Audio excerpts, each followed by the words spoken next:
आज आज ज्योग्राफी की सीरीज में हम पढ़ेंगे भारत की झीलें। चलिए शुरू करते हैं। अगर वीडियो आपको हेल्पफुल लगता है तो चैनल को सब्सक्राइब जरूर कर दें और वीडियो को ज़्यादा से ज़्यादा शेयर कर दें। चलिए शुरू करते हैं। भारत की झीलें। झील जल का वह स्थिर भाग होता है जो चारों तरफ से स्थल खंडों से घिरी होती है तथा स्थल भाग में होती है। भारत की सबसे बड़ी झील कौन सी है? चिल्का झील, लैगून व खारे पानी की झील है ये। नालाबान द्वीप कहाँ स्थित है? तो चिल्का झील में नालाबान स्थित है। भारत की सबसे लंबी झील कौन सी मानी जाती है? भारत की सबसे लंबी झील है वेम्बनाड झील, 196 किलोमीटर। और वेलिंगटन एवं वालार पदम द्वीप कहाँ स्थित है? वेम्बनाड झील में, केरल में। नेहरू ट्रॉफी नौकायान प्रतियोगिता कहाँ आयोजित की जाती है? वेम्बनाड झील। भारत का राष्ट्रीय राजमार्ग NH-47 कहाँ अवस्थित है? तो वेलिंगटन द्वीप पर स्थित है। पुलिकट झील कहाँ स्थित है? तो पुलिकट झील कहाँ स्थित है? तमिलनाडु और आंध्र प्रदेश की सीमा पर स्थित है पुलिकट झील। उत्तर पूर्वी भारत की सबसे मीठे पानी की झील कौन सी है? लोकटक झील, मणिपुर में है ये। केबुल नामजाओ नेशनल पार्क अवस्थित है लोकटक झील में।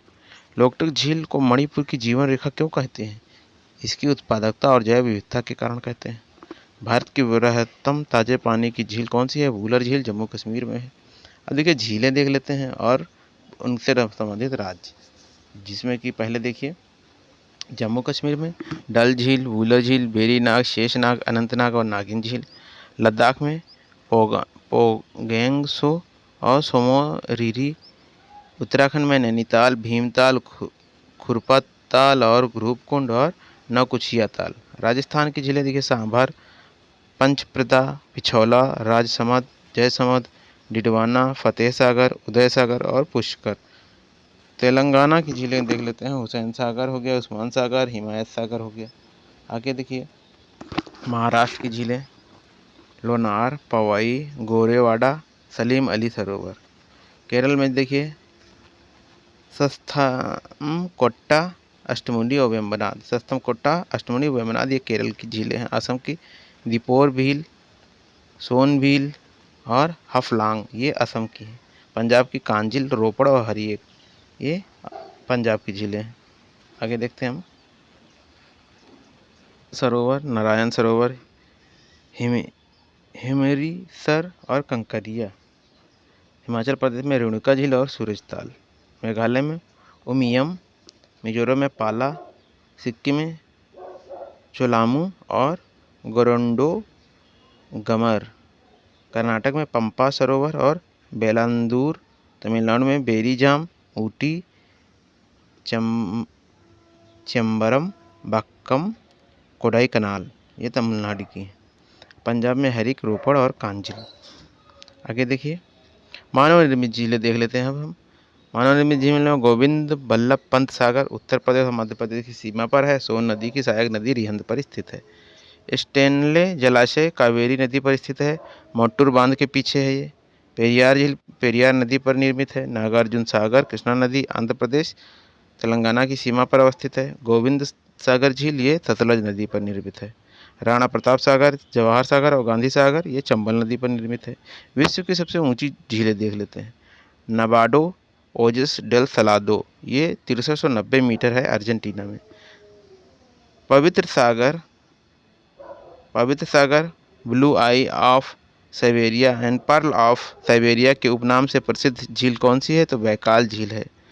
क्षारीय झील किसे कहते हैं? जब झील के जल में सोडियम और पोटेशियम कार्बोनेट लवण की अधिकता होती तो ये झील क्या होती? क्षारीय होती। कड़वी झील सोडियम सल्फेट लवण वाली झील को कहते हैं कड़वी झील। आगे देखिए बोरेक्स झील। झील के जल में जब बोरेक्स का अनुपात अधिक हो जाता है जानने पर बोरेक्स झील कही जाती है। भारत की सबसे ऊंची झील कहाँ स्थित है? चोलामू, उत्तर सिक्किम। यह 18,000 फुट ऊंची है। और चोलामू झील किस नदी पर चोलामू झील किस नदी का उद्गम स्थल है? तो तीस्ता का उद्गम स्थल है चोलामू झील। इस वीडियो के अंतर्गत। और वीडियो अगर जो आपको हेल्पफुल लग रहा हो तो चैनल को ज़रूर सब्सक्राइब करें और ज़्यादा से ज़्यादा शेयर करें। चलिए देखते हैं जलवायु के बारे में भारत की। वर्षा किस शब्द से हुई है? तो मौसम से हुई है। वर्ष 1686 में एशियाई मानसून की उत्पत्ति की व्याख्या हेतु क्लासिक सिद्धांत किसने प्रस्तुत किया था? एडम हैली ने। किसने प्रस्तुत किया? एडम हैली ने। भारत की जलवायु किस प्रकार की? उष्ण मानसूनी है। कर्क रेखा के उत्तर में स्थित भारतीय भूभाग किस कटिबंधीय क्षेत्र में आता है? तो शीतोष्ण कटिबंधीय क्षेत्र में आता है। कर्क रेखा के दक्षिण में स्थित भारतीय भूभाग किस कटिबंधीय क्षेत्र में आता है? तो उष्ण कटिबंधीय क्षेत्र में आता है। भारत को उष्ण कटिबंध तथा उपोष्ण कटिबंध में विभाजन करने के आधार के रूप में मानी जाने वाली समताप रेखा क्या है? 200 डिग्री सेंटीग्रेड है ये। आगे देखिए यहाँ पर भारत का मैप दिया गया है जिसमें कि सभी लाइनिंग्स की गई। ये 28 डिग्री से है, ये 15 डिग्री से है और ये आपका 10, देखिए यहाँ से 10, यहाँ 15 और ये अब यहाँ से बीचों बीच से कर्क रेखा जा रही है ना, और ये समताप रेखा की लाइनिंग है।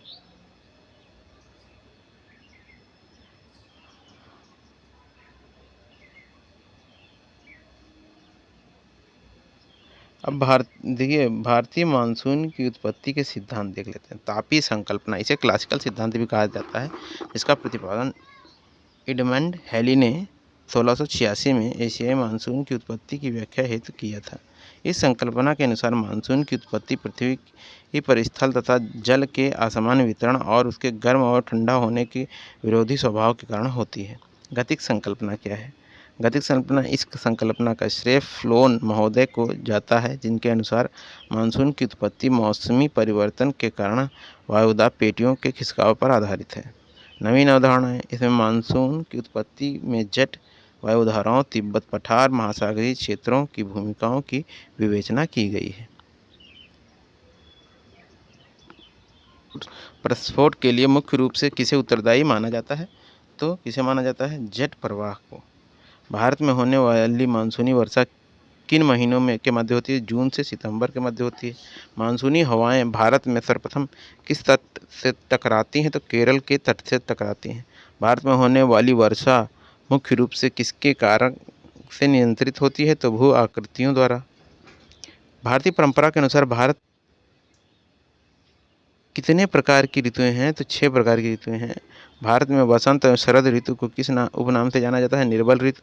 भारत में कितने प्रकार की शस्य ऋतुएं पाई जाती हैं? 3, रबी, खरीफ और जायद। विषुवतीय पछुआ पवन सिद्धांत या गतिक संकल्पना का प्रतिपादन किसने किया था? तो फ्लोन ने किया था। किसने किया था? फ्लोन ने। पछुआ पवन सिद्धांत या गतिक संकल्पना का प्रतिपादन किसने किया? फ्लोन ने। किस ऋतु में सूर्य के दक्षिणायन होने पर निम्न वायुदाब क्षेत्र उच्च वायुदाब में बदल जाता है? तो शीत ऋतु में। दक्षिण पश्चिम मानसून की उत्पत्ति किस पवनों के कारण होती है? तो दक्षिण पूर्वी व्यापारिक पवनों के कारण। बंगाल की खाड़ी व अरब सागर से होते हुए दक्षिण हिंद महासागर की ओर चलने वाली हवा को क्या कहते हैं? तो उष्ण कटिबंधीय पूर्व जेट स्ट्रीम।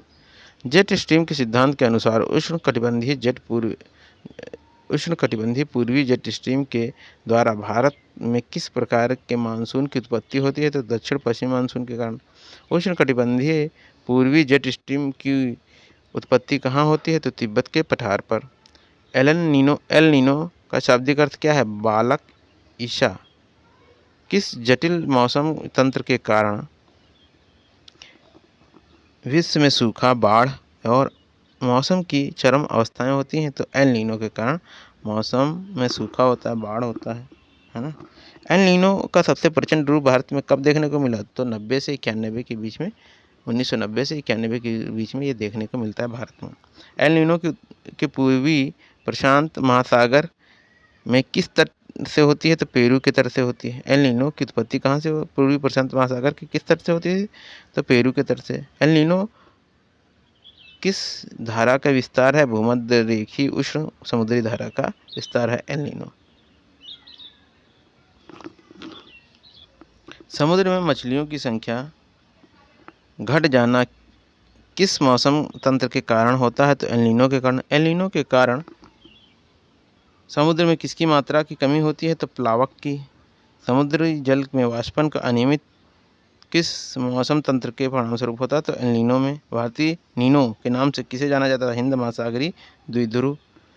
हिंद महासागर में ग्रीष्म ऋतु में जलीय सतह पर दो भिन्न क्षेत्रों में भिन्न तापीय स्थिति उत्पन्न होने को क्या कहते हैं? तो हिंद महासागरीय द्विध्रुव।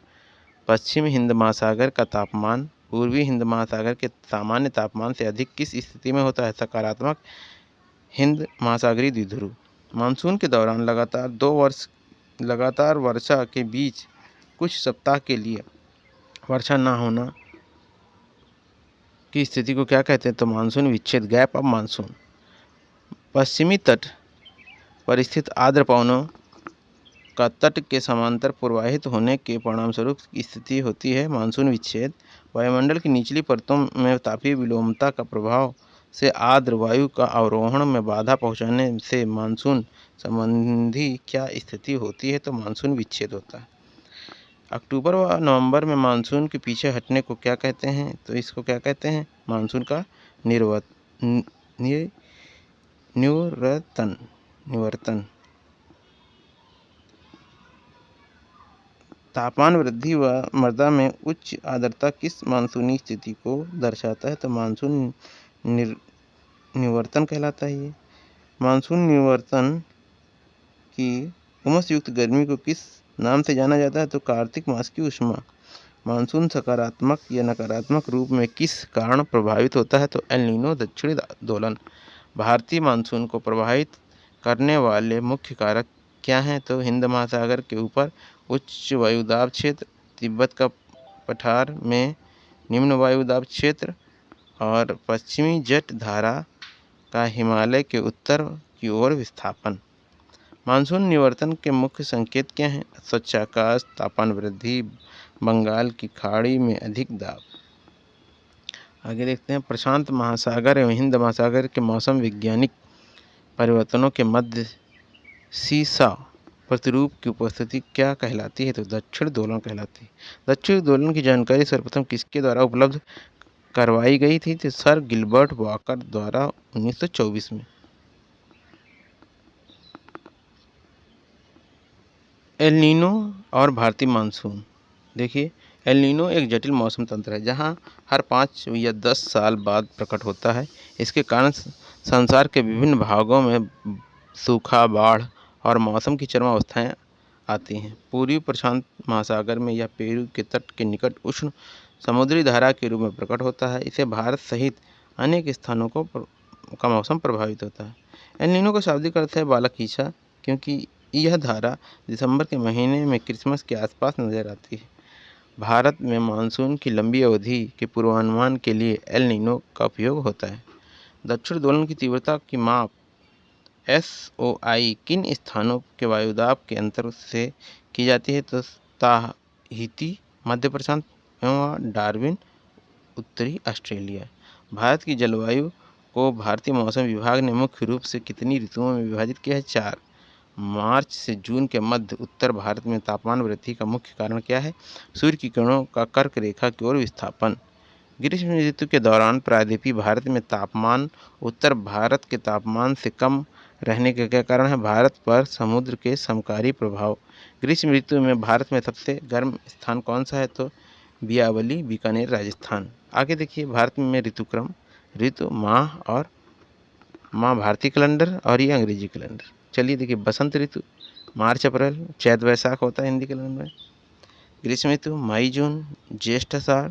वर्षा ऋतु जुलाई अगस्त, श्रवण भाद्र। शरद ऋतु सितंबर अक्टूबर में, अश्विन से कार्तिक तक। हेमंत नवंबर से दिसंबर और ये मार्गशीर्ष पौष तक। शिशिर जनवरी फरवरी और माघ फागुन। अब देखिए, निम्न वायुदाब के केंद्र में आर्द्र वायु का प्रवाह व विद्युत गर्जन के साथ तीव्र गति से सीमित क्षेत्र में होने वाली वर्षा को क्या कहलाती है? तो सामान्य वर्षा कहलाती है। वैशाख के महीने में विनाशकारी वर्षा युक्त पवनों को क्या कहा जाता है? काल वैशाखी कहा जाता है। काल वैशाखी प्रवाह भारत के किन राज्यों में होता है? तो असम और पश्चिम बंगाल में होता है। काल वैशाखी को असम में किस नाम से जाना जाता है? तो बोर्डो चिला, भदोई चिला नाम से जाना जाता है किसमें, काल बैसाखी को असम में। तो किन उत्पादकों के लिए अच्छा माना जाता है, चाय, पटसन व चावल के लिए। ग्रीष्म ऋतु में की समाप्ति पर आमों को जल्दी पकने में सहायक मानसूनी बौछार को क्या कहा जाता है, आम्र वर्षा केरल में और चेरी ब्लॉसम कर्नाटक में। केरल व निकटवर्ती कहवा उत्पादक क्षेत्रों में कहवा के फूल खिलने की मानसूनी घटना को क्या कहते हैं, फूलों की बौछार, जिसे चेरी ब्लॉसम कहते हैं। नार्वेस्टर नामक वर्षा युक्त प्रचंड तूफान भारत को किस राज्य में चलता है, तो उड़ीसा में और पश्चिम बंगाल में। नार्वेस्टर द्वारा अप्रैल मई में किस राज्य में वर्षा होती, तो पश्चिम बंगाल में होती है।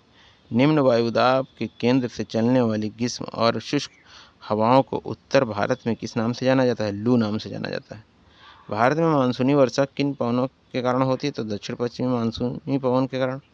भारत में औसत वार्षिक वर्षा कितनी होती है, तो 25 सेंटीमीटर लगभग। पश्चिमी घाट और उप हिमालयी क्षेत्र किस प्रकार के वर्षा क्षेत्र में शामिल हैं, तो अधिक वर्षा वाले क्षेत्र लगभग 200 प्लस सेंटीमीटर में। गंगा का उत्तरी मैदान व उत्तर पूर्वी प्रायद्वीप किस प्रकार के वर्षा जल में शामिल है, तो मध्यम वर्षा वाले के 200 सेंटीमीटर। पश्चिम उत्तर प्रदेश एवं दक्कन के पठार किस प्रकार के वर्षा जल में शामिल है, तो न्यून वर्षा क्षेत्र में 50 से 100 सेंटीमीटर। लद्दाख व पश्चिम राजस्थान किस प्रकार के वर्षा जल में शामिल हैं, तो अपर्याप्त वर्षा वाले क्षेत्र, यह 50 सेंटीमीटर से कम। चेरापूंजी भारत में मेघालय, चेरापूंजी भारत के किस राज्य में स्थित है, तो मेघालय में स्थित है। अब देखिए यहाँ पर दिखाया गया है कब से कब ये वर्षा का भारतीय मानसून का टाइमिंग है।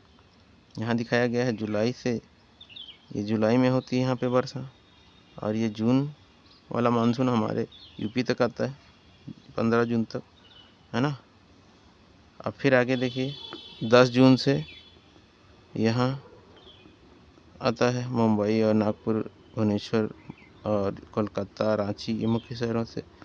आगे देखिए 5 जून के आसपास यहाँ दिखा रहा है ना। तो इस तरह वर्षा का क्रम है। यहाँ 5 जून में यहाँ भी है, 5 जून के आसपास, है ना, ये 1 जून के आसपास। तो ये वर्षा की टाइमिंग है इंडिया में। प्रवाह जून से सितंबर, दक्षिण पश्चिम मानसून पवने प्रायद्वीपीय भारत के दक्षिणी छोर से टकराकर। अब देखिए अरब सागर, बंगाल की खाड़ी, 3 उप शाखाओं में विभाजन है, इसमें 2 उप शाखाओं में विभाजित है। पहली देख लीजिए, पहली पश्चिमी घाट में तटवर्ती ढाल से टकराकर पर्वतीय वर्षा करते प्रायद्वीपीय भारत में प्रवेश करती हैं। और देखिए दूसरी 2 उपशाखाओं में विभाजित है। पहली अरब सागर की, दूसरी उपशाखा से छोटा नागपुर के पठारी क्षेत्र में मिल जाती है। आगे देखिए दूसरी नर्मदा ताप्ती घाटी से होते हुए छोटा नागपुर पठार की ओर जाती है।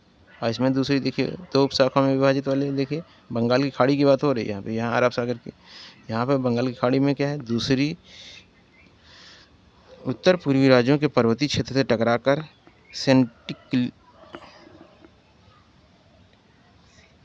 सेंटेक्सियल बेड या पूर्वी हिमालय से टकराकर पश्चिम की ओर मुड़ती है तथा हिमालय के पर्वत पदीय क्षेत्रों में वर्षा कराते हुए पंजाब के मैदान में प्रवेश करती है। अब तीसरी देखिए, ये अरब सागर वाली क्या है, ये अरावली पर्वत के समांतर बिना कम वर्षा किए पंजाब हरियाणा में निम्न केंद्र वाले मैदान की ओर चली जाती है।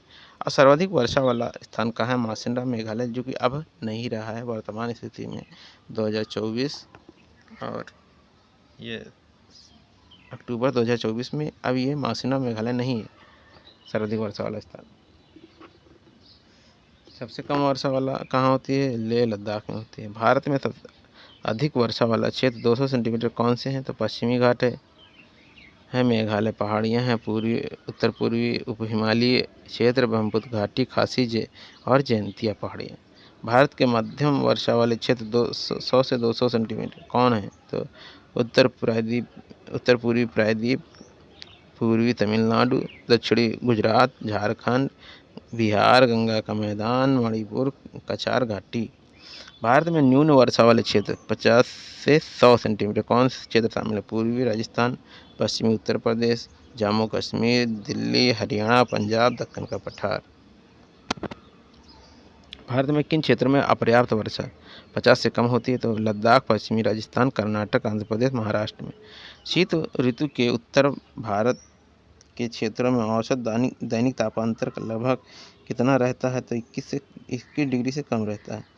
शीत ऋतु में भारत का सबसे ठंडा स्थान कौन सा है? तो लद्दाख स्थित द्रास।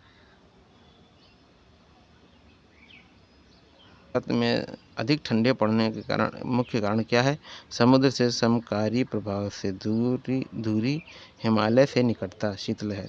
कैस्पियन सागर व तुर्कमेनिस्तान की ठंडी पवनें, पाला व कोहरा।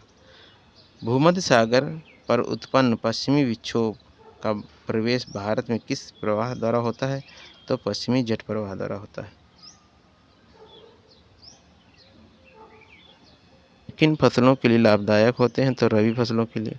मानसून में विच्छेद देखिए, दक्षिण पश्चिम मानसून काल में एक बार कुछ दिनों तक वर्षा होने के बाद यदि एक या दो या कई सप्ताह तक वर्षा न हो तो इसे मानसून विच्छेद कहा जाता है। ये विच्छेद विभिन्न क्षेत्रों में विभिन्न कारणों से होते हैं, क्योंकि कारण कौन कौन से हैं देख लेते हैं। उत्तरी भारत के विशाल मैदान में मानसून का विच्छेद उष्णकटिबंधीय चक्रवातों की संख्या कम हो जाने से और अंतः उष्णकटिबंधीय अभिसारण क्षेत्र की स्थिति में बदलाव आने से होता है। पश्चिमी तट पर मानसून विच्छेद तब होता है जब आर्द्र पवनें तट के समांतर बहने लगें। राजस्थान में मानसून विच्छेद तब होता है जब वायुमंडल के निम्न स्तरों पर तापमान का विलोमता वर्षा करने वाली आर्द्र पवनों को ऊपर उठाने से रोक देते हैं। अब मानसून का निवर्तन क्या होता है? मानसून के पीछे हटने या लौट जाने को मानसून का निवर्तन कहा जाता है। सितंबर के आरंभ से उत्तर पश्चिमी भारत से मानसून पीछे हटने लगती है और मध्य अक्टूबर तक यह दक्षिणी भारत को छोड़ शेष समस्त भारत में निवर्तित हो जाती है।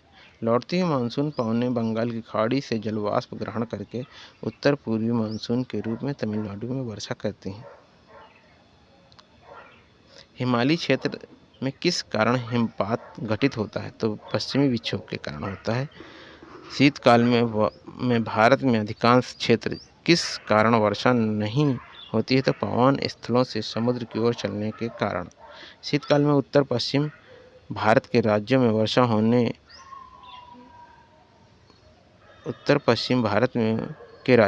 होने वाली वर्षा को क्या कहते हैं? तो मावठ कहते हैं।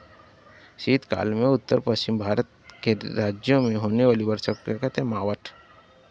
मानसूनी पवनों द्वारा लौटते हुए समय कहाँ से जलवाष्प ग्रहण किया जाता है? तो बंगाल की खाड़ी से किया जाता है। लौटती मानसून पवनें द्वारा भारत के किस क्षेत्र में वर्षा की जाती है? तो तमिलनाडु के तटीय क्षेत्र, कोरोमंडल क्षेत्र में। भारतीय जलवायु के संदर्भ में क्रमबद्ध अध्ययन का प्रथम प्रयास किस विद्वान ने किया था? तो H.E. ब्लैंडफोर्ड ने 1889 में। H.E. ब्लैंडफोर्ड ने 1889 में। व्लादिमीर कोपेन द्वारा भारत को कितने जलवायु प्रदेशों में बांटा गया है? तो 3, आर्द्र शुष्क और अर्धशुष्क। अब आते हैं कोपेन के जलवायु वर्गीकरण का मुख्य तत्व क्या है? तापमान व वर्षा। भारत के जलवायु प्रदेश, जलवायु संकेतक और विशेष क्षेत्र। लघु शुष्क ऋतु वाला मानसून AMW गोवा के दक्षिण में भारत का पश्चिमी तट। शुष्क ग्रीष्म ऋतु वाला मानसून प्रकार AS, ये तमिलनाडु का कोरोमंडल तट। उष्णकटिबंधीय सावना प्रकार ये AW कर्कवृत्त के दक्षिण में प्रायद्वीपीय पठार का अधिकतर भाग है। आगे देखते हैं अर्धशुष्क स्टेपी जलवायु ये BSSW, ये उत्तर पश्चिम गुजरात, पश्चिमी राजस्थान, पंजाब के कुछ भाग। गर्म मरुस्थल BWHW, राजस्थान के सबसे पश्चिमी भाग। शुष्क शीत ऋतु वाला मानसून प्रकार ये CWG, गंगा का मैदान, पूर्वी राजस्थान, उत्तरी मध्य प्रदेश, उत्तर पूर्वी भारत का अधिकतर प्रदेश। लघु ग्रीष्म व ठंडी आर्द्र शीत ऋतु वाला जलवायु प्रदेश DFC अरुणाचल प्रदेश में है। ध्रुवीय प्रकार ई है जम्मू कश्मीर, हिमाचल प्रदेश और उत्तराखंड। भारत का उत्तरी भाग किस प्रकार के कटिबंध क्षेत्र में है? तो शीतोष्ण कटिबंध में है। भारत का दक्षिणी भाग किस कटिबंध में है? तो उष्ण कटिबंध में है। हिमालय पर्वत श्रृंखला कहाँ से आने वाली शीत पवनों से भारतीय उपमहाद्वीप की रक्षा करती है? तो साइबेरिया से आने वाली ठंडी पवनों से। भारतीय उपमहाद्वीप के विभिन्न ऋतुओं के विभिन्न वायुदाब प्रदेश किस कारण से बनते हैं? तो तापीय विभेद के कारण। भारत में प्रमुख मानसून संबंधी अनुसंधान संस्थान देख लेते हैं, मोस्ट इम्पॉर्टेंट है ये। भारतीय मौसम विभाग नई दिल्ली, भारतीय विज्ञान संस्थान बेंगलुरु, राष्ट्रीय अंतरिक्ष प्रयोगशाला बेंगलुरु में है, राष्ट्रीय मौसम भविष्यवाणी केंद्र नोएडा में है, भारतीय राष्ट्रीय समुद्र सूचना व सेवा केंद्र हैदराबाद, भारतीय उष्ण कटिबंधीय मौसम विज्ञान संस्थान ये कहाँ है? पुणे में है, अंतरिक्ष अनुप्रयोग केंद्र अहमदाबाद में है, centre for development of advance computing Pune में, विज्ञान व तकनीकी विश्वविद्यालय कोच्चि में, आंध्र प्रदेश आंध्र विश्वविद्यालय ये विशाखापत्तनम में, बनारस हिंदू विश्वविद्यालय वाराणसी में, centre for mathematical modelling and computer simulation Bengaluru में, भारतीय प्रौद्योगिकी संस्थान नई दिल्ली, खड़गपुर, कानपुर और भुवनेश्वर में। दो स्थानों की जलवायु भिन्नता का क्या कारण है? समुद्र तल से ऊंचाई। भारत में सर्वाधिक दैनिक तापांतर किस भाग में पाया जाता है? राजस्थान के मरुस्थलीय क्षेत्र में पाया जाता है। उत्तर पूर्वी मानसून द्वारा शरद काल में किस राज्य में सर्वाधिक वर्षा होती है? तमिलनाडु में होती है। भारत में ग्रीष्मकाल में मानसून प्रवाह की सामान्य दिशा क्या होती है? दक्षिण पश्चिम से उत्तर पूर्व। क्या होती है? दक्षिण पश्चिम से उत्तर पूर्व। दक्षिण भारत से उत्तर भारत की ओर मानसून अवधि की स्थिति क्या होती है? तो घटती है। कोलकाता की अपेक्षा चेन्नई में अधिक गर्मी का मुख्य कारण क्या है? अक्षांशीय भिन्नता। वर्षा की मात्रा मुख्य रूप से किस पर निर्भर करती है? तो वायुमंडल में नमी पर। किस हिमालय क्षेत्र में सर्वाधिक वर्षा होती है? तो बाह्य हिमालय में। भारत में प्रवेश करने वाली पश्चिमी विक्षोभ कहाँ उत्पन्न होते हैं? तो भूमध्य सागर में। भारत के किस राज्य में खाद्य फसलों की अपेक्षा नकदी फसलों की खेती अधिक होती है? तो गुजरात में। भारत के किस राज्य में संयुक्त राष्ट्र विकास कार्यक्रम के सहयोग से जलवायु केंद्र स्थापित किया गया है? तो झारखंड। पश्चिम बंगाल से पंजाब की ओर वर्षा की मात्रा कम होने का क्या कारण है? तो समुद्र से दूरी। भारतीय मौसम विज्ञान विभाग की परिभाषा के अनुसार वर्षा का दिन वह होता है जब किसी विशेष स्थान पर कितनी मात्रा में वर्षा होती है? तो 24 घंटे में 2.5 mm से ऊपर। वृष्टि प्रदेश तथा इसके विपरीत दिशा वाले भाग को क्या कहा जाता है? तो वृष्टि छाया प्रदेश। दक्षिण पश्चिम मानसून व उत्तर पूर्वी मानसून दोनों से वर्षा प्राप्त करने वाला शहर है बेंगलुरु। दक्षिण पश्चिम मानसून से सबसे कम वर्षा किस राज्य में होती है? तो चेन्नई तमिलनाडु से। तमिलनाडु में सामान्यतः मानसूनी माह कौन से होते हैं? तो नवंबर दिसंबर। भारत में शरतकालीन वर्षा के क्षेत्र कौन है? तो पंजाब और तमिलनाडु हैं। लद्दाख औसत वार्षिक वर्षा कितनी होती है? तो 6.55 सेंटीमीटर। भारत में पर्याप्त वर्षा होते हुए भी इसे प्यासी धरती क्यों कहा जाता है? वर्षा के जल का तेजी से बह जाना, वर्षा के जल का शीघ्रता से भाप बनकर उड़ जाना, वर्षा का कुछ महीनों वर्षा तेजी से होना। भारत में किस राज्य में अधिकतम वार्षिक वर्षा होती है? तो केरल में होती है।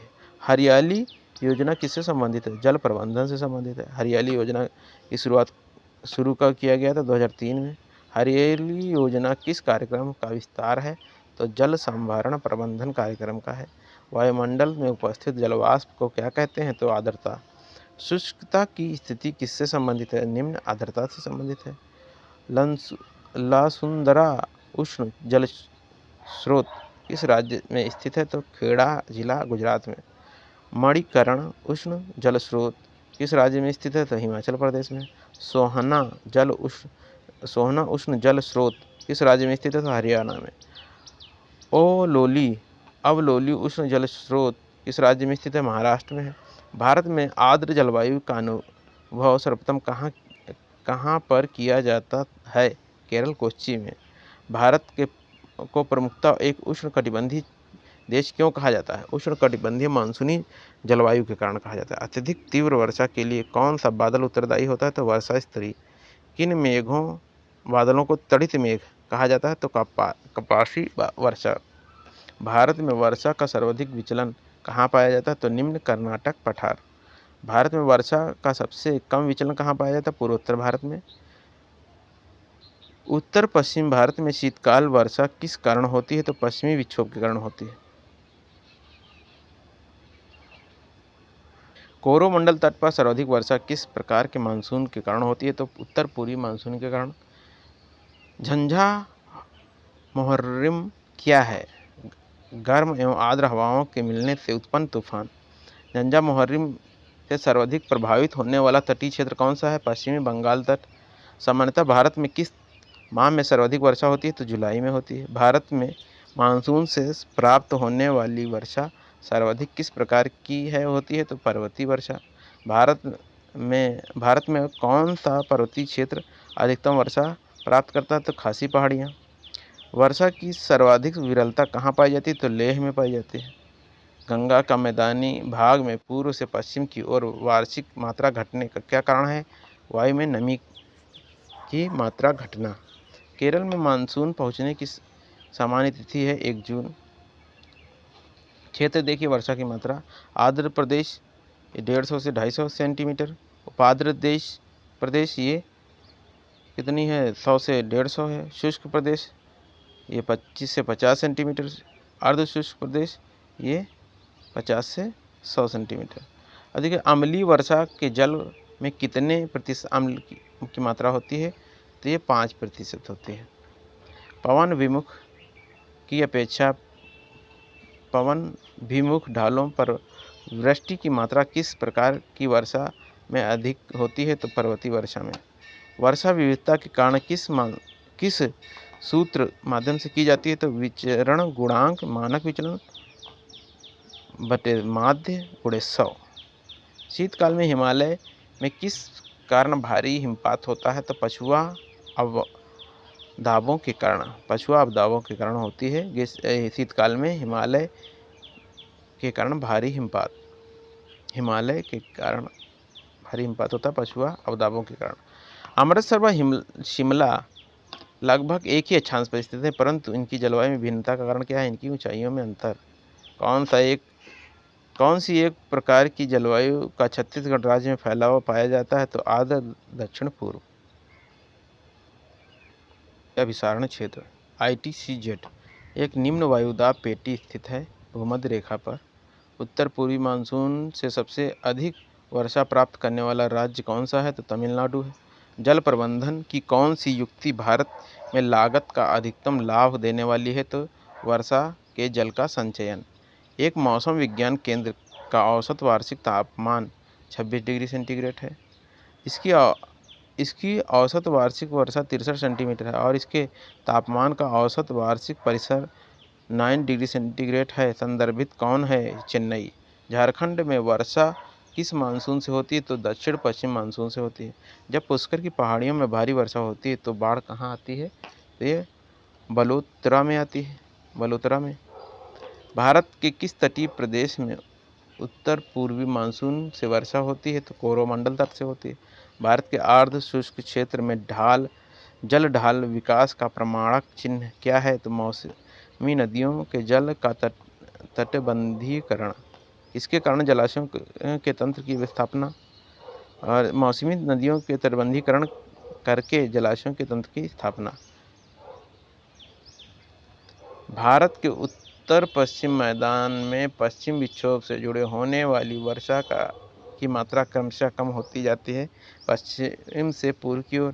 मानसून में अचानक प्रस्फोट देश के व्यापक क्षेत्र में किस समस्या को उत्पन्न करता है? तो मृदा अपरदन को। भारत का मौसम विज्ञान विभाग कितने मापदंडों के आधार बनाकर मानसून के संभावित व्यवहार के बारे में पूर्वानुमान लगाता है? 16 मापदंड पश्चिमी विक्षोभ से होने वाली शीतकालीन वर्षा भारत के किस फसल के लिए लाभकारी होती है? तो रबी की फसल के लिए। मई जून महीने में उत्तर पश्चिम मैदानों में उच्च तापमान के कारण उत्पन्न निम्न वायुदाब की दशाएं किन पवनों को आकर्षित कर लेती हैं? तो दक्षिणी गोलार्ध की व्यापारिक पवनों को। दक्षिण पश्चिम मानसूनी वर्षा से तमिलनाडु शुष्क क्यों रह जाता है? तो तमिलनाडु तट बंगाल की खाड़ी की मानसून पवनों के समांतर होता है। यह दक्षिण पश्चिम मानसून के अरब सागर की शाखा के वृष्टि क्षेत्र में स्थित है। कौन कौन से हैं? दक्षिण पश्चिम मानसून वर्षा से तमिलनाडु शुष्क क्यों रह जाता है? तमिलनाडु तट बंगाल की खाड़ी की मानसून पवनों के समांतर स्थित है, पहली चीज़। दूसरी, यह दक्षिण पश्चिम मानसून की अरब सागर की शाखा के वृष्टि क्षेत्र में स्थित है। वो होगा वनस्पति, भारत की वनस्पति या वेजिटेशन। और ऐसे वीडियो पाने के लिए हमारे चैनल को सब्सक्राइब जरूर कर लें और ज़्यादा से ज़्यादा शेयर करें और वीडियो को लाइक कर दिया करें। धन्यवाद।